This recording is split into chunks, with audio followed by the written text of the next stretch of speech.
It's Voodoo Monday. Over on my second channel, I just did an entire video all about the history, a short introduction to Haitian Voodoo. And now I'm going to be talking about the album Voodoo by D'Angelo. And it's clear, I could not be later on this album than I am right now. I mean, first of all, 25 years ago, I should have listened to it. I should have appreciated it. I should have understood that it was a masterpiece back then, incorporated it into my perfect albums that are around in my head, but I somehow didn't, for reasons I will discuss. Earlier this year, there was a flurry of 25th anniversary. You know, it came out, January 25th, 2000. So all these people were like, let's celebrate this great album, and I completely missed it. And then he passed. Very sadly, tragically, way too young, and I'm too late to even do a sort of proper post-death hype video. So here I am in a surprisingly cold, actually not that surprising, a fairly cold Rochester October here, and I want to discuss this album. Now, the last video I did on this channel, I discussed what I call my white spot, which is a blind spot, which I think is caused, frankly, by my whiteness, my inability to see and perceive some music or some culture, which on some level, not like explicit, I don't think these terms out loud, but I think underneath there's something in me that feels they are too black for me to access them or to I don't know, be in conversation with them in my mind. Okay? Now, I got a lot of people saying, like, I love D'Angelo and I'm white. It's a personal thing. It's not universal. I was saying for me, it was in my white spot. And I assume it's in other people's as well, but that's not for me to decide. Okay? So I was aware, obviously. I've been aware of D'Angelo for a long time, for 30 years probably. But when he died, the reaction from my fellow creators on YouTube who were black completely surprised me. And it surprised me because I have that white spot. And if you want to start typing, Sky, how dare you not know? I'm telling you I don't know. I know it's a problem I don't know. I'm being open with my ignorance. I thought that D'Angelo was in the category of Usher or like Genuine, like somebody that people liked and made some good music, and it's really sad that he passed, but not that he was this talisman of American culture, black culture, and so I just missed it. I didn't understand that he was way closer to Prince than he was to Genuine. No offense to Genuine. Genuine's great. So, ignorance is profound. That's the actual slogan of my channel. I write it on my mug. You can buy it if you want. You don't have to. By that, I mean, there's a lot of stuff I don't know. But also, there is something meaningful when you discover where you are ignorant. When you plunge into, try to understand, like I have over this last week, try to understand D'Angelo's Voodoo on some kind of deep level. And I think it's a good lesson. I hope a lesson I could teach you. When you realize you're ignorant about something, you should spend more time listening to people who frankly tell you should know this. Instead of being defensive and say, but just kind of say, okay, maybe I should. Because this is the truth. There's so much good music and so little time. A couple people commented saying they really question my expertise on black music. I don't really claim to have expertise on black music. I love a lot of black music, but I talk about and study, black American music, but also music that's black that's not American, also music that's American and not black, and also music that's neither American nor black. I study and listen to a lot of music. So I don't consider myself a specialist in this one field. But it is very clear that my ignorance of this album is a gigantic Rochester-sized pothole in my musical knowledge. So let me share my experience with you. Briefly, it's really good. Thank you. I hope you enjoyed my commentary. It's really, really good. It's understandable why people call it a masterpiece, because it is. But more than that, it is the kind of perfect album that is not perfect in a Pet Sounds way or a Random Access Memories way, where its perfection comes from the perfection of its crafting. Its perfection comes from something ineffable, something you can't really touch or feel or understand. Its perfection comes from its infectiousness. From the second you listen to it till the second you stop listening to it, you are living in Electric Ladyland Studio. You are in the room with Questlove and D'Angelo, and you just don't want to leave. Thank you for auditing the Always Positive New Music Review Show, hosted by a French professor who wants to go back to that idea of some people saying they really question my knowledge of black music, which again, totally fair. I don't know way more than I do know. But when I was listening to this album, and when I was studying a little bit of what he said about the album and what Questlove said about the album, I realized I am way closer to this album than I thought. Because the influences that are on this album were my favorite music at this time. Okay? So I was sitting around in 2000 at 23, 24 years old, 22, 23 years old, thinking, why don't people make music like this anymore? Why is there no more Al Greens? Like, why is there no more Hendrixes? You know, why did this go away? Why does modern R&B and soul, which I like Genuine, okay, I liked Aaliyah, I liked them when they all came out, but why doesn't it sound like Prince? Why doesn't it sound like Al Green? So it's kind of ironic because I think that's what he was thinking too. I think that's kind of the joy of this album. It's two, let's face it, cool nerds, okay? Questlove and D'Angelo, a couple of cool nerds hanging around, talking about soul music and R&B music and saying how cool they think it is. And so even though I have not listened to this album for 25 years, I think had I been in the studio with them, you know, I wouldn't have been welcome because I was still a nerdy kid who at that point was way too arrogant. But like, I would have had a fun time talking about that music too. And the thing about this album is what I wasn't expecting. I was expecting something along the lines of Miseducation of Lauryn Hill. I was expecting some kind of perfect gem of hook upon hook upon hook. But instead, what it is this amazing looseness, this amazing vibrancy, this amazing humanness, which obviously, I think, is why we have to say this is a timeless album, because the more and more life gets inhuman, the more and more we allow AI into music, the more we allow songs to be pitched and pocketed and rhythm corrected and pitch corrected and all this stuff corrected, everything gets so corrected that it's all wrong. That's modern music. I just came up with that right now. I'm kind of happy with it. Everything gets so corrected that it's just wrong. So what I want to do now is discuss my experience with this album as a listener, because between 1997 and 2003, probably, I was obsessed with collecting and enjoying and appreciating music of the 60s and 70s soul music. All right. So I was going on this journey. Now most of my music is inspired by my two brothers. My oldest brother is really into classic rock, and my brother right underneath him really into classic rock. So everything that's like classic rock, old blues, that kind of stuff, that's all with him. Then the brother closest to me, he was the one who got me into electronic music and especially hip hop. They were sort of my guides. But I just happened to get, at some point, because he was sampled so much in rap music, I bought a James Brown cassette. It's like all-star greatest hits. I don't know where it is. It's lost to time.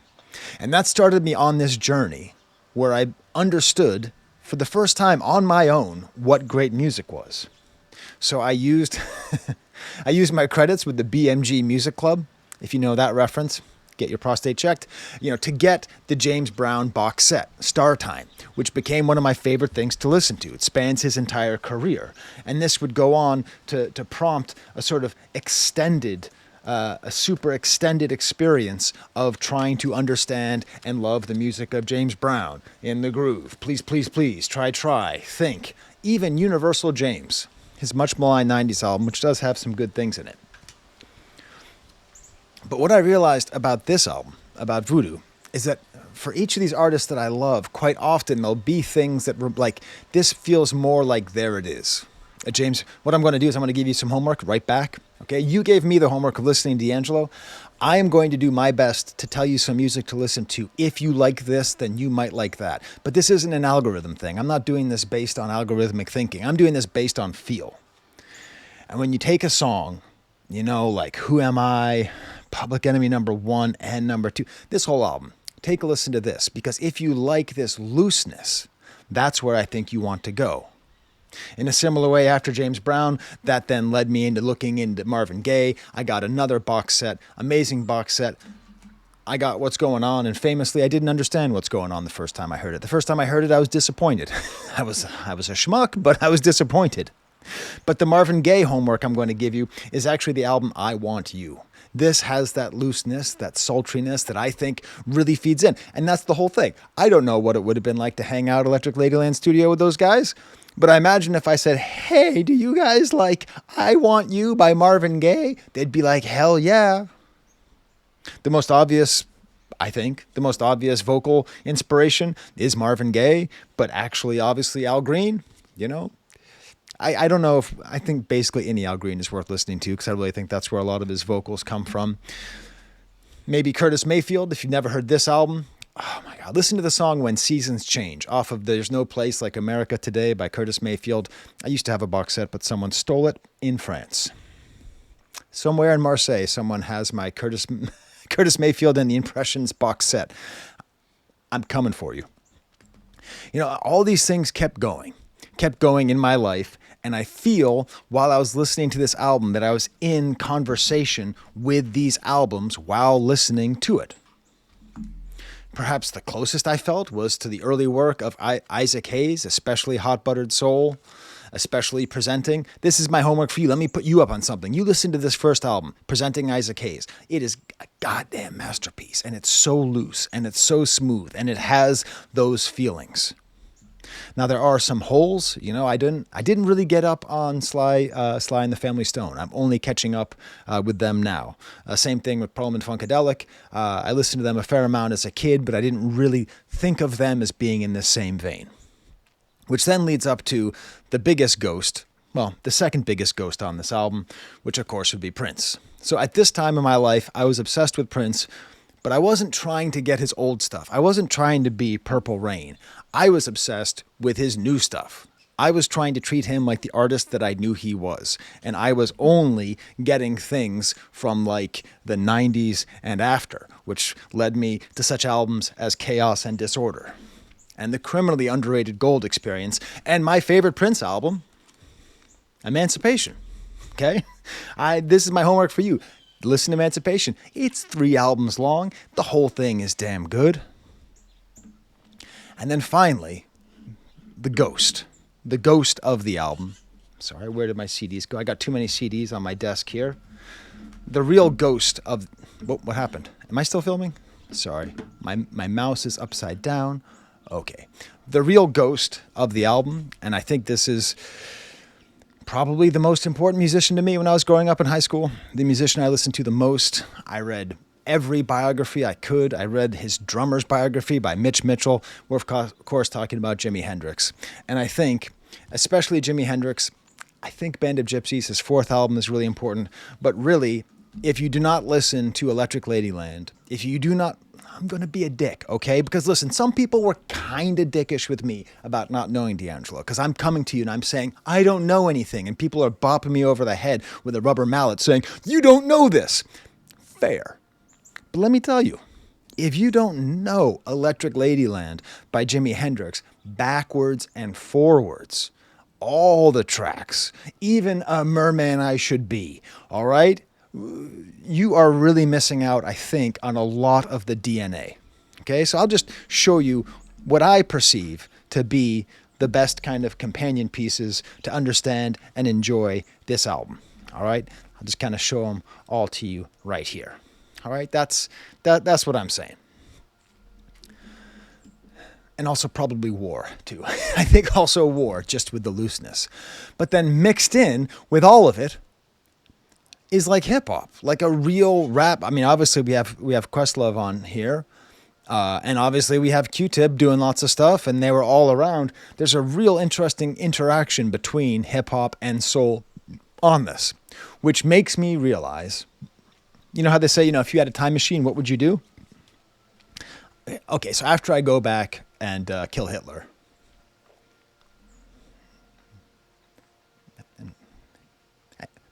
I don't know. I was going to say some other people, but I don't want to get myself in trouble. I'm not that big of a fan of Taxi Driver. I would go back in time, and I would just tell myself, Sky, dude, Get Over Yourself with D'Angelo. Because I've really been thinking about it now that I've been listening to it.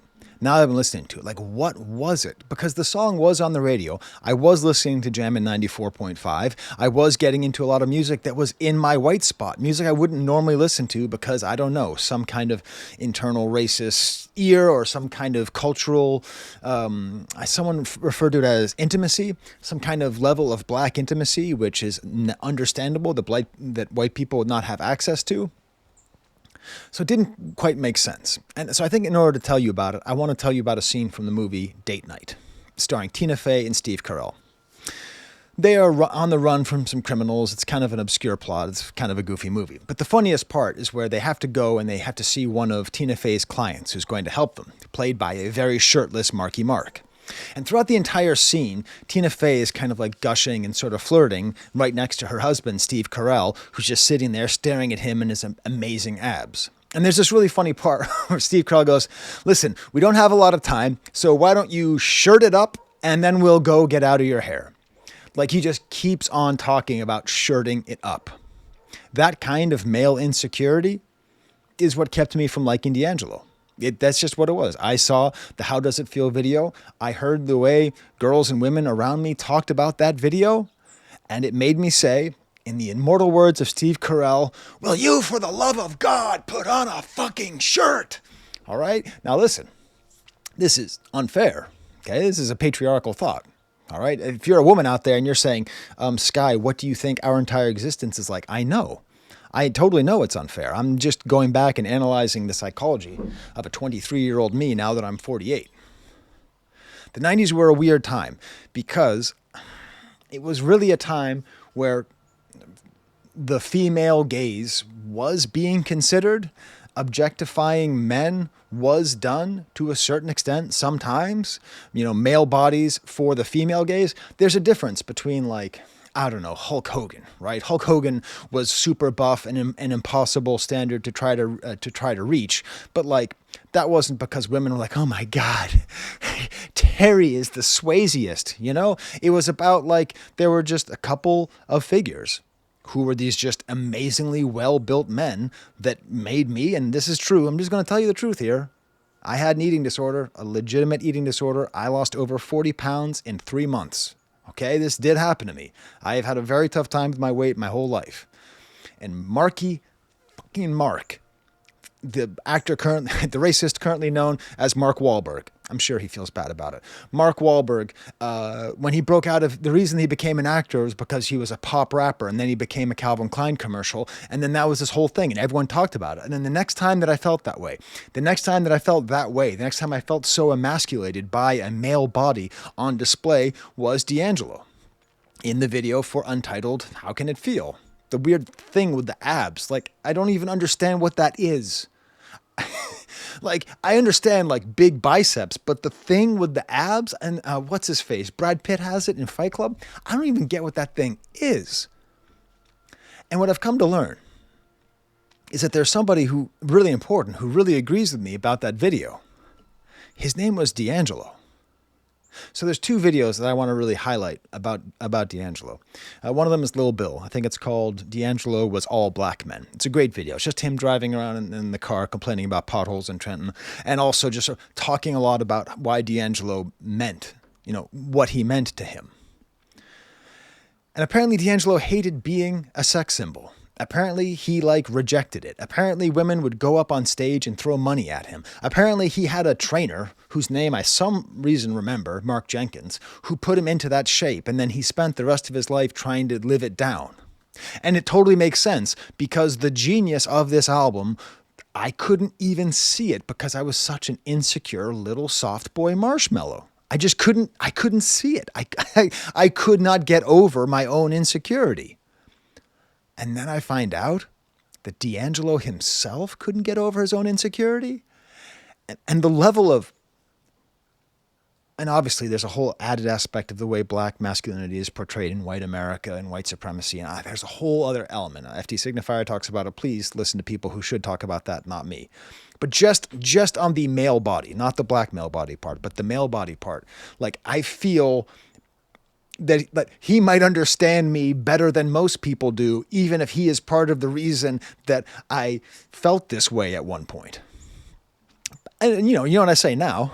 Who gives, now I'm comfortable. I don't care. I'm happy as hell. The video's super sexy. Dude's ripped. The song is so good. I actually started doing a thing where I watch people reacting. There's a channel called Ashley Reacts, where it's this like nice young woman, and she keeps talking about how much she loves her husband because he's so hot, and you're watching it and you're just like, I love my husband very much. It's a very, very funny video. All right. So that was it. That was the source. And the reason I spent so much time on it is because I know I'm talking about myself, and then people say I talk about myself too much. Truly, I don't mean this in a facetious way. If you don't like me talking about myself, you really don't have to watch me. I'm not being a dick.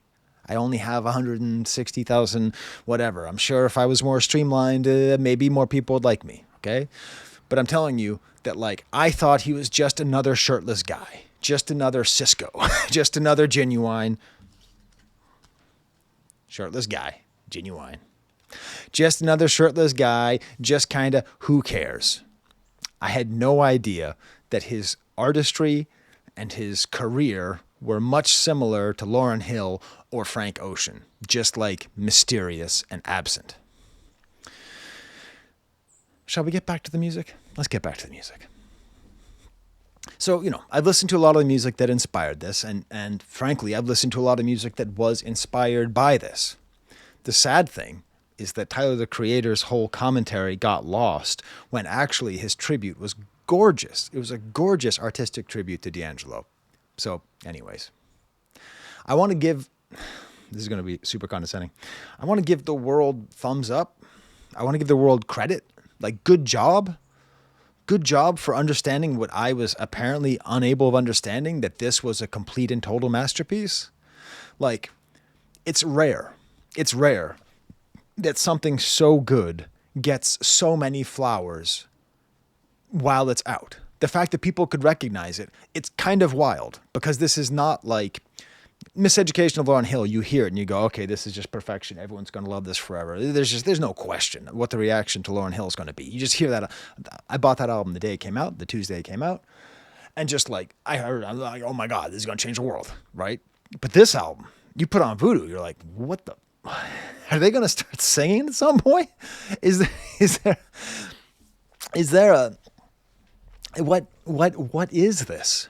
The fact that culture, and especially black culture, were able to hear this and respond to it and give it the respect that it deserves is like a real miracle. It's a real miracle in today's world for something of this quality to get this much attention. The other video I suggest you watch is by, did Tyler, the Creator, call white people sun dodgers? I think I like that, because it's true. I hate that thing. Are you kidding me? I have skin cancer. I got skin cancer 10 years ago. I have to keep going and have them look at every single one of my moles. It's true. Anyways. Dig in the Greats, fellow sun dodging hip hop music creator. He has this whole thing about Voodoo being a great album, and it's just great. And he goes really into especially the anti-polish of it, the roughness of it that I love. He really talks about the way that it widens the pocket in the way that's very similar to how Jay Dilla used rhythm, the way that it's not totally falling apart, but it is kind of falling apart, but it's also keeping together. He uses this little toy as an example. You have to watch it. If you haven't seen it, you have to watch it. Okay, it's really good for explaining the music.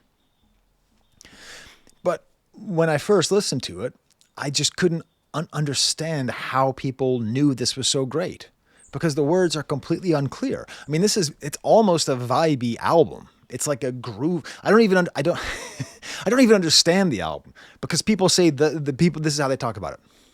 D'Angelo recorded most of the instruments entirely by himself. The album Voodoo was recorded mostly live. So what is it? Which one is it? Now I understand. He had Black Thought. I'm sorry. He had Questlove. So I always mix up their names because they're like thing. He had Questlove, and they're both in the Roots. He had Questlove. He had Raphael Sadiq. He had Palladino. He had people around. And what they mean is he did a lot of the overdubs himself. But it's almost impossible that this album could be so groovy, so connected, so united, while having one person do so much of the music. Speaking of Questlove, he moves way up the ranks in my mind. I sort of feel like this album should be called Voodoo by D'Angelo and Questlove. It seems to me he should probably get co-billing on it, but whatever. I mean, I don't think he would want it, but the reason I say he goes up my ranks is just, again, here comes the whitest sentence of all time. I saw the Roots open up for the Beastie Boys, and I immediately went out and bought their CD. Immediately. So I've been a fan for a long time, but not always. I've sort of had an on and off relationship. And with Questlove, because I'm a musician, I hate the Guitar Center. The Guitar Center is this McDonald's garbage place that's destroyed all music stores across the country. So it used to be, I grew up in Boston, you had EU World, so there's Daddy Junkie Music, you had all these different places. Now there's just Guitar Center. It's just Guitar Center. So he sells drums for Guitar Center, and he's one of the primary commercial people. And I don't know why I let that bug me so much. At least there is a drummer who is famous. He's like the only famous drummer besides what's his face with Pamela Anderson. So I'll take it. I'll take it. But there's this great video where he's describing the process. It's an interview with Rick Rubin and someone maybe with Rolling Stone. I'm not sure exactly where it comes from. But he talks about the way that they recorded this album and his role, and just about the way that he was the YouTube.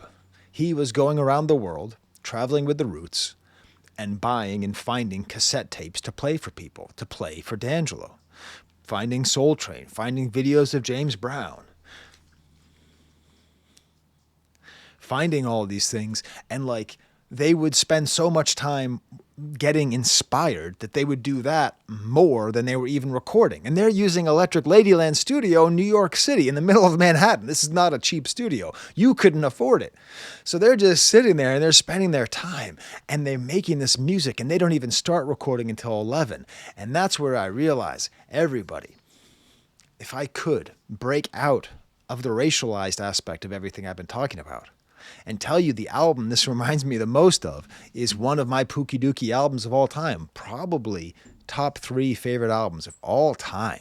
Tonight's the Night by Neil Young.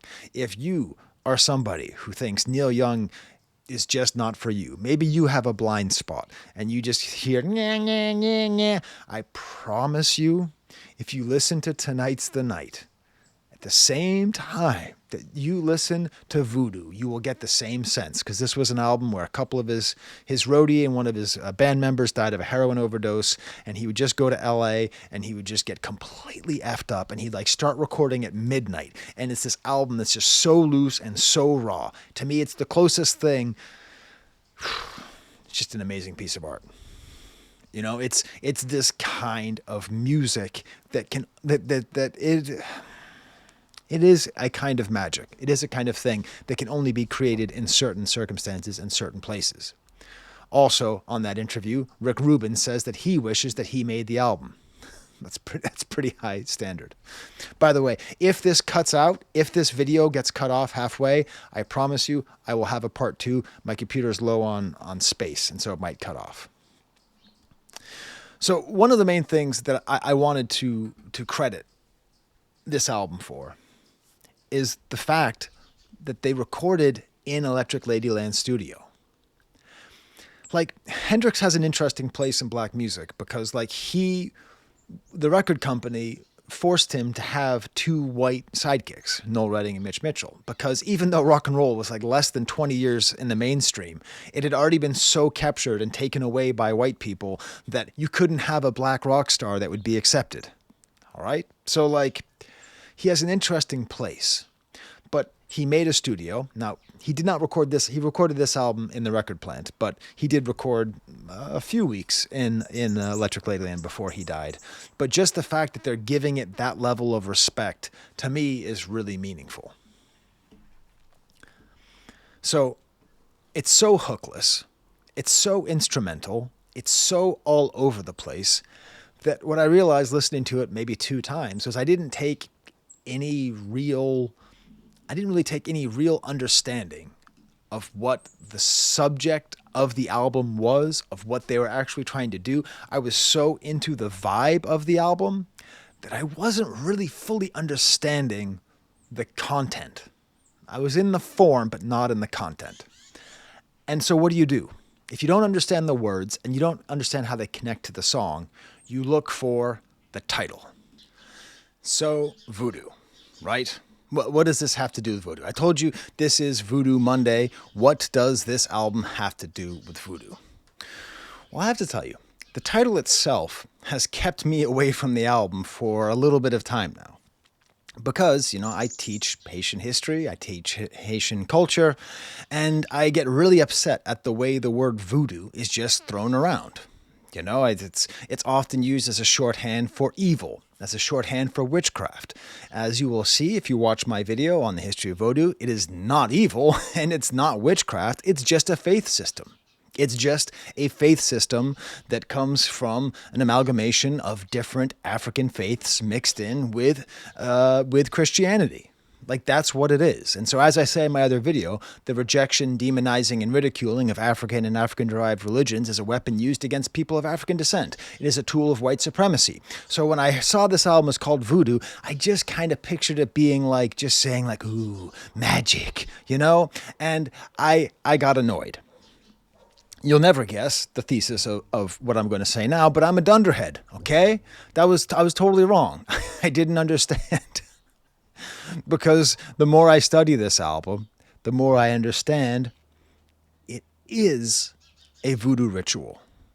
I'm not saying it's like a voodoo ritual. I'm telling you it is. And again, there's a lot of different forms of voodoo. There's a lot of different kinds of religions, a lot of African, diasporic, hybrid religions in the New World, okay? But I've been studying Haitian Voodoo. So I'm going to present this album as being a Haitian Voodoo ritual.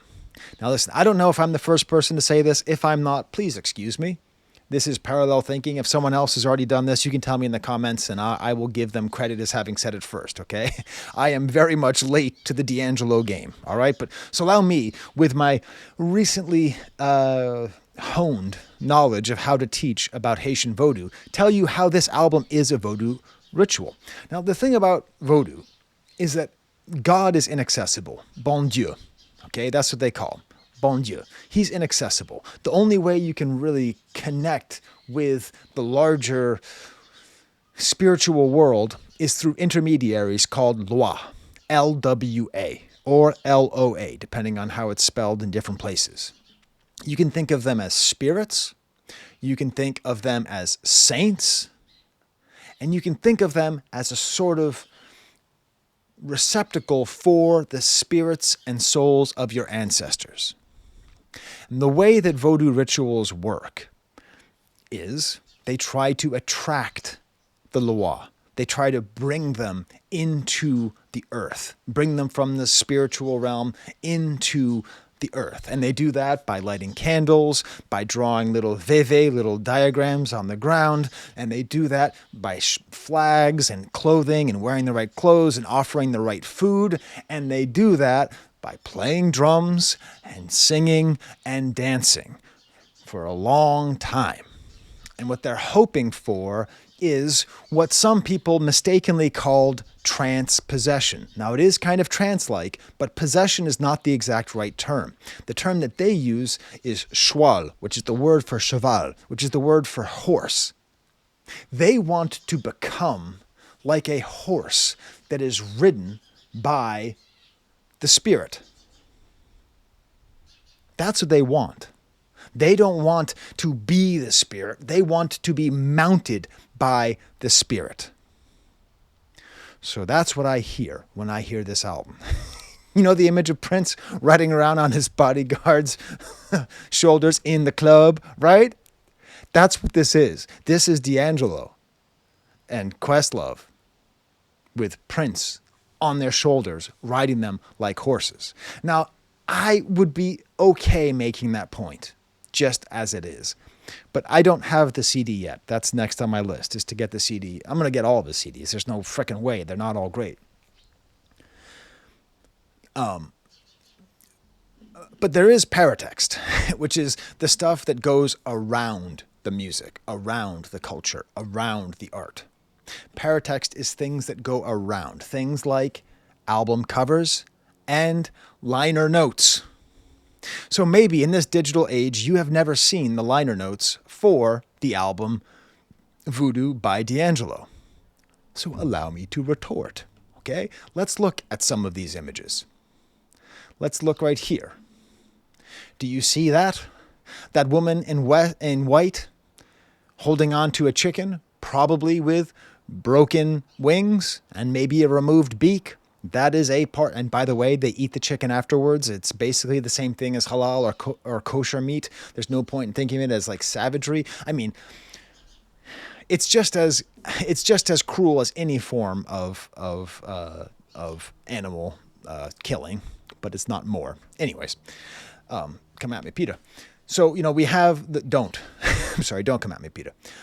Make your own judgments on there. So, you see the woman in white, you see the drumming, and it's very clear that that's exactly what a voodoo ritual looks like. But we're not done. Here we have D'Angelo himself participating in the ritual. We see him with the chicken. We see him with the woman in white. It is very clear he is trying to serve the spirits and get them to arrive. There he is playing the drums, shirted up. Okay, there he is actually playing the drums, which is part of the ritual. Shirted up, and then finally, actually, I'll stop that right now. 1 second. So the paratext makes it clear. The liner notes make it clear that they are trying to create this kind of connection. So what kind of horse does he want to be? Who does he want to ride him? Papa Legba, Ogun, Dambala? No. Saul Williams co-wrote the liner notes with D'Angelo. And he refers to it as an incantation. And in these liner notes, he makes it explicit exactly the spirits that he wants to arrive. Whoops. We have come in the name of Jimmy, Sly, Marvin, Stevie, all artists formerly known as spirits and all spirits formerly known as stars. We have come in the tradition of burning bushes, burning ghettos, burning spliffs, and the ever-burning candles of our bedrooms and silent chambers. We have come bearing instruments and our voices, falsetto and baritone, percussion and horns. We have come adorned in the apparel of the anointed, leather and feathers, jeans and t-shirts, linen and cashmere, and even polyester. We have come to seduce and serenade the night and the powers of darkness. We speak of darkness, not of ignorance, but as the unknown and the mysteries of the unseen.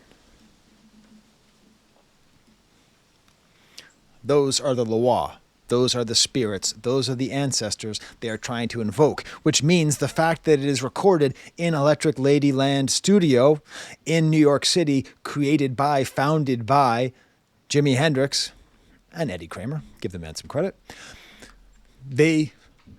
That's why. It goes on to say in the liner notes, envision this, a lone man in a haunted room surrounded by glowing instruments. What sounds are evoked from a room where Jimi Hendrix once slept? What are the rewards of those who tend to their God-given talents as they would have the Creator tend to their spirits of daily lives? If this is not a voodoo ritual, what is? That's why the album, I believe, has its ineffable power, because they intentionally didn't try to do it quickly. It took them 3 years to record in the studio, 5 years to finish with all the overdubs.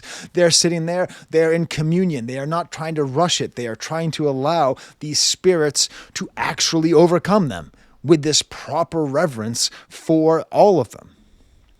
It's interesting because Jimi Hendrix himself has annoyed me since I started learning about the reality of voodoo, it not being just a shorthand for magic, because he, of course, has 2 songs on here. One song very famous, Voodoo Child, Slight Return, and the other track, Voodoo Child. And I now actually realize I was being too short-sighted. Like, I thought just because he talked about like the gypsy woman and all that stuff that he was just kind of doing shorthand for magic, but I don't think so.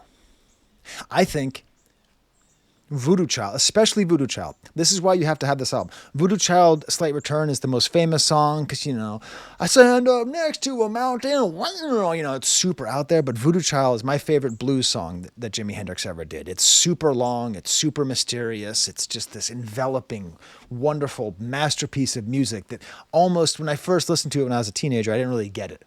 But then he's like quoting other blues songs and he's trying to actually invoke them. So if he is a voodoo child, then I would say he is being mounted. He is being mounted by Robert Johnson and Howlin' Wolf, okay? That there's this like intergenerational black excellence of these spirits that are able to inhabit and live with. And the thing that makes Voodoo so important is that it's connected to Africa. That's the truth about it. The reason why do people talk about Voodoo like it's something evil? It's just pure white supremacy. It's just because it's a kind of religion they don't understand and they associate it with people of African origin. Therefore, they try to destroy it. That's just the way that white supremacy has worked for the last couple centuries. So Voodoo helps people of African descent to connect to their ancestors and their culture because if you remember, slavery is a cultural apocalypse. Slavery is a complete severing of the entire past from people of the present. This kind of spirituality helps to connect to that in a way, I could never understand. I'm talking in the abstract. I don't pretend to be an expert in this stuff. My culture was never cut.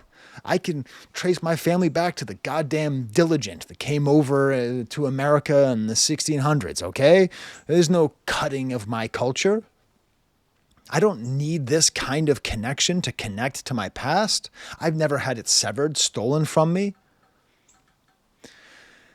So it makes sense that the final track of the album is called Africa. And it makes sense that the album begins with the sounds of African drums and chanting. Because the end, the dream, the end of one's life in the Vodou religion, you go to the Great Water, you go to Guinea, you go to Africa, you go to the mystical homeland that you were denied.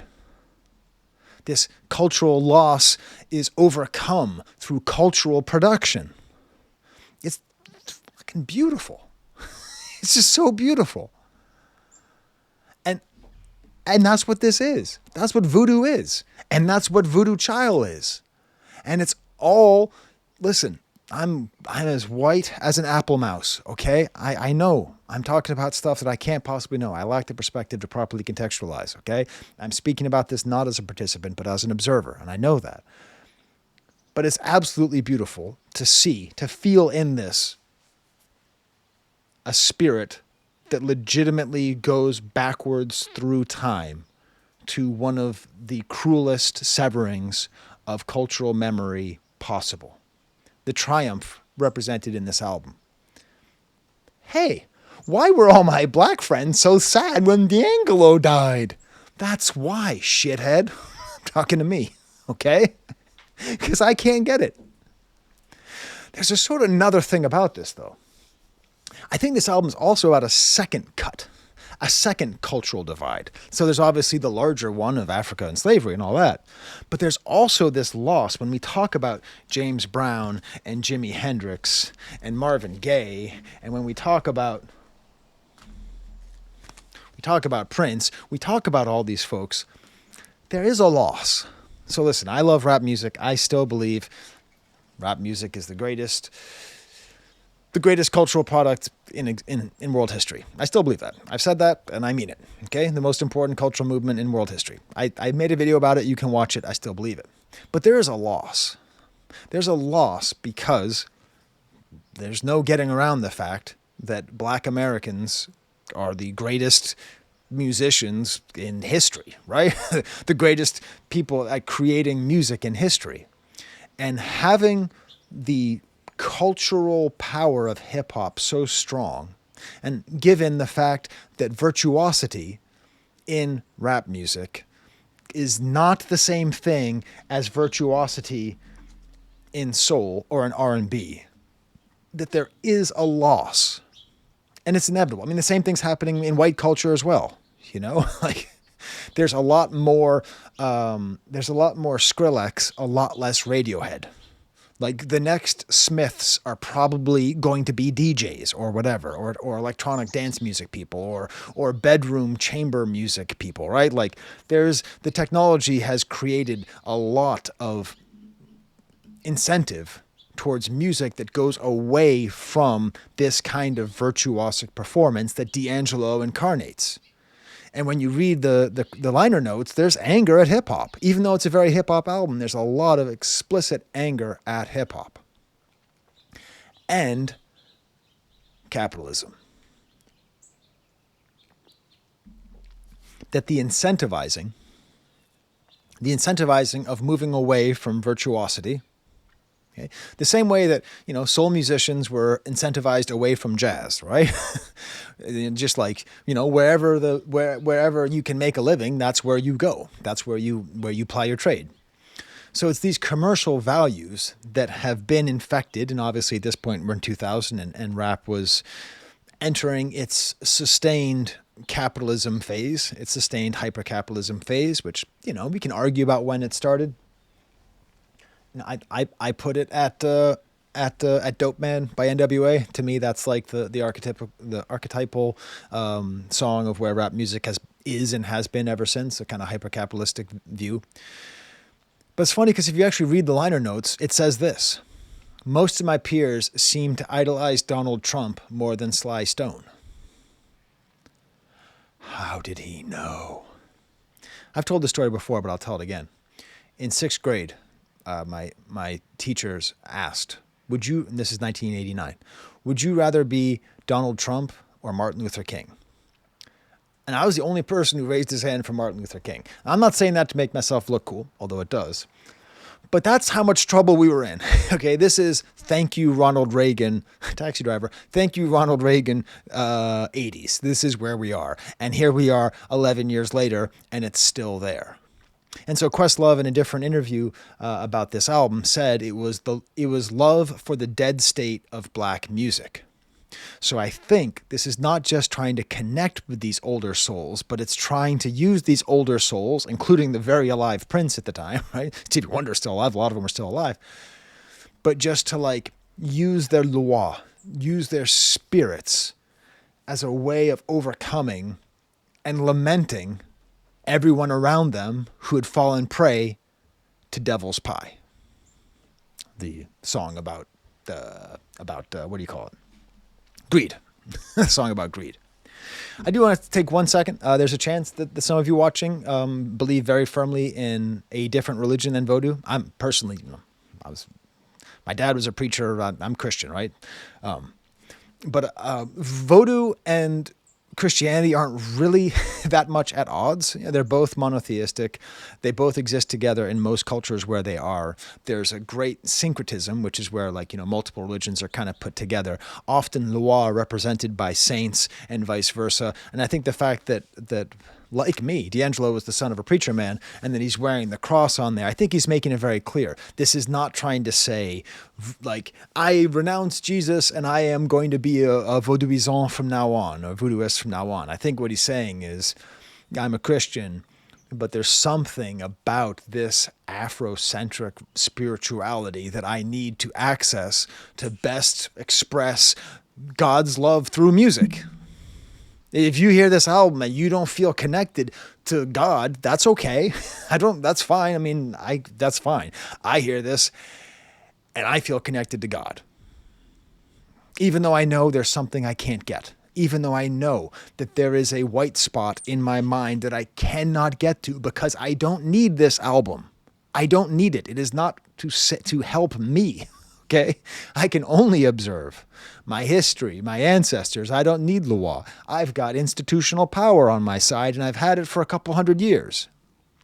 So it's quite possible that I will never really get this album. And if you've been watching this far, you probably aren't super pissed at me. But here's what I'm going to do. I'm going to release a part 2 of this video. This is my general take on the album. Next, I'm going to release tomorrow my take on the songs song by song. Okay? Because otherwise it's just going to be how How long is it already? It's already 49 minutes, so I hope you enjoy it. Okay, so come back tomorrow, watch my review of the actual album. Now that I've gotten all my CDs, I'm going to put them back. My wife just cleaned up our living room, and then I pull out all my CDs like freaking Yoda and Dagobah, just throwing stuff all over the place. So I'm going to go put these all back and listen to this music some more. All right. Until tomorrow, where I'll get to part 2, subscribe and smash the like bucket. There's the camera.